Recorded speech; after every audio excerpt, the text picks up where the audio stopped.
What internet marketing expert should you spend your valuable time listening to? Listen to someone who has over 20 years of web marketing experience and hundreds of website marketing success stories. That man is Aaron Sparks from Site Strategics.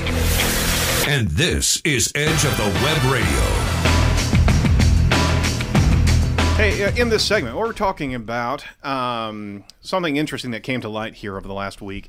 And there was a story written by the Indy Star that talked about the Indiana Economic Development Corp and certain potential problems or at least perceived problems in how those funds of that particular group were actually going and delivered.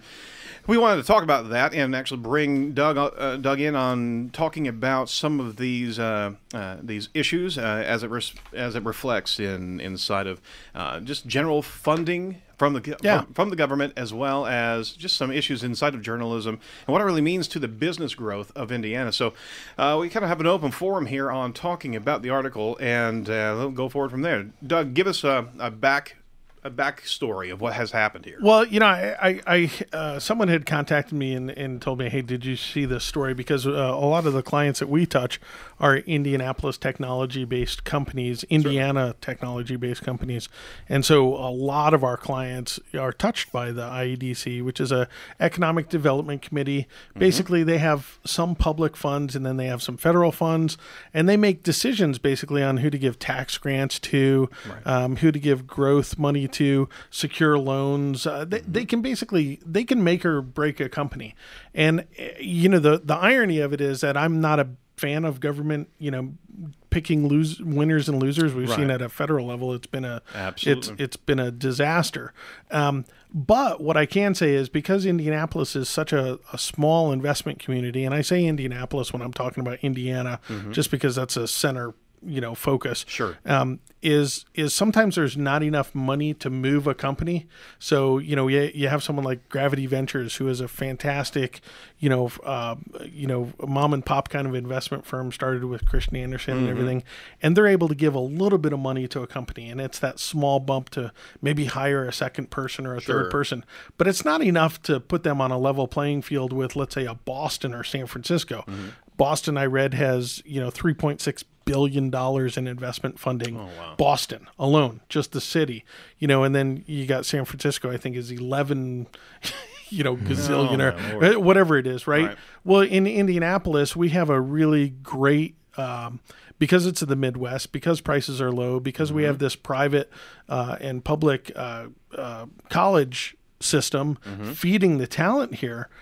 We can really produce great companies, and we can do it at a fraction of the cost. I think some of the stuff that IEDC has done is fantastic, that have said that if you do a startup here in Indianapolis compared to San Francisco, you can last 2.5 times longer. Just last. So let's say so when you're talking the dollars go a heck of a lot longer. So when you're talking about the opportunity to actually employ people, to create profitable companies, to create tax revenue, which then helps the community, this is a really, really fantastic organization that's trying to grow that.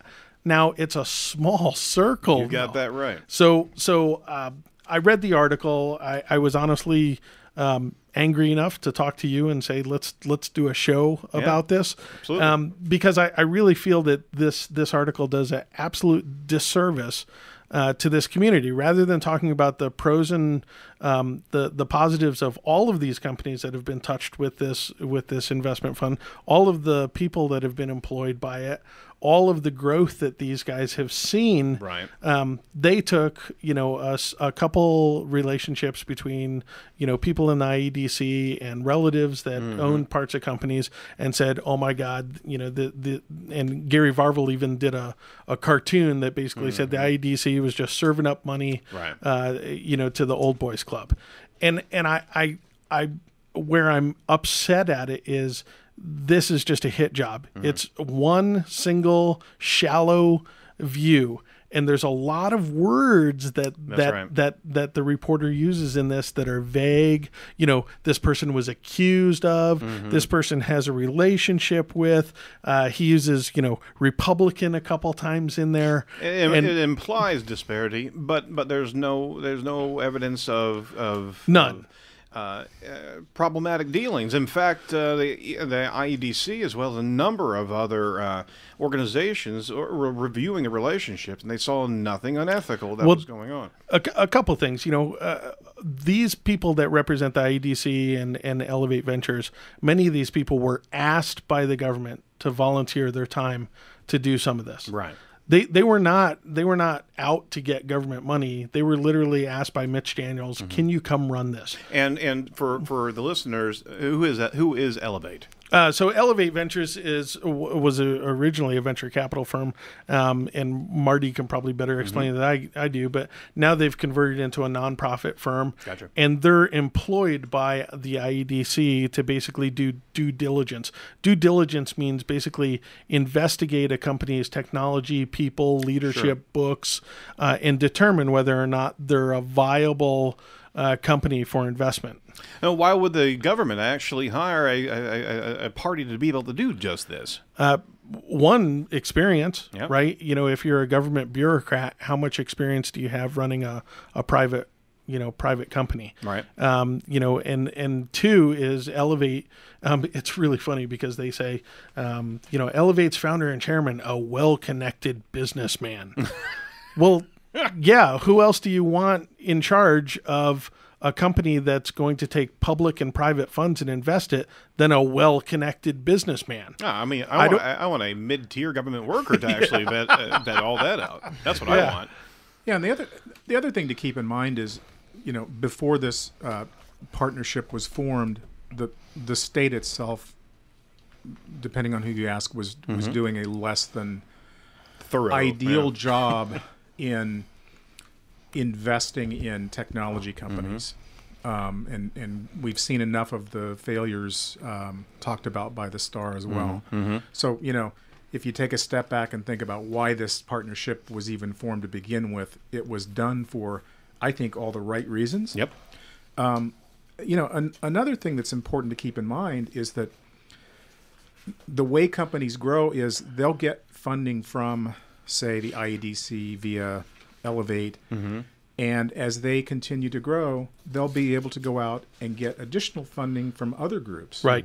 From other investors. So the IEDC actually paves the way sometimes for relationship building of other private That's exactly investment. it. If I'm an investor and I have money and Elevate Ventures goes out and it's like a credit check and does the due diligence, right. and they actually say, we're gonna provide some funding for this. Typically, that opens the door. It opens the gateway for other private investors to come in and give money, because private investors can't afford that due diligence sometimes either. So Marty makes an incredible point that this is something that really opens the gateway of investment, which I guess what makes me so angry about this article is that we have a really tiny community here. Absolutely. You can't back in. One of these investors can't back up without bumping into another investor. And there's not a lot of money out there. Marty and I have met with Chase, Bank, Huntington Bank. We know this inside and out. Sure. You can't borrow money right now. It's frozen. You can't get, I can't even get, I'm a military, veteran-owned organization. Getting SBA loans is tied up right now. Everything is tied up, and these guys have the money, right? Both public and private, and the ability to pick some of these companies that they know they're going to grow. They know they're going to do well, and actually get them that funding. And the funny thing is the companies that they talk about in this article are doing fantastic. They're doing well, and they're doing well not because they're doing well because they got that money to be able to grow and invest in marketing. Yeah, absolutely. And of which I have to be open that we do get some of this funding, not directly from IEDC or Elevate, but many of our clients get this money, and they're able to pay us for it. And that's something to talk about in the next segment, is how this affects not only the receiving companies, but also all the ripple effect that happens inside of the Indianapolis tech community. Hey, we're going to be continuing our discussion about the IEDC, new business startups in Indiana, and much more coming up. You're listening to Edge of the Web Radio with Aaron Sparks. We're online with exclusive podcasts, the latest web news, and links at edgeofthewebradio.com.